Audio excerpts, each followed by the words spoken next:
Guys, എല്ലാവർക്കും മലനട ഉത്സവത്തിന്റെ part 2 സ്വാഗതം. അമ്പലത്തിന്റെ പ്രവേശനത്തിൽ കാണുന്ന ഗോപുരമാണിത്. ഇതിന് ഞങ്ങളുടെ ഇവിടെ മസാലക്കടല എന്നാണ് പറയുന്നത്. ഇതിന്റെ പേര് കൃത്യമായി അറിയാവുന്നവർ കമന്റ് ചെയ്യണേ. നമ്മുടെ ഉത്സവത്തിന് ഉഷാറാക്കിയത് ഈ ചേട്ടന്മാരാണ്.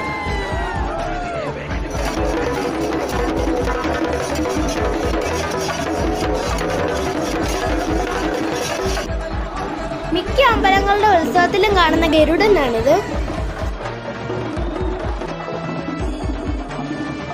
ഈ എടുപ്പുകുതിരയാണ് ഈ അമ്പലത്തിന്റെ പ്രധാന സവിശേഷത.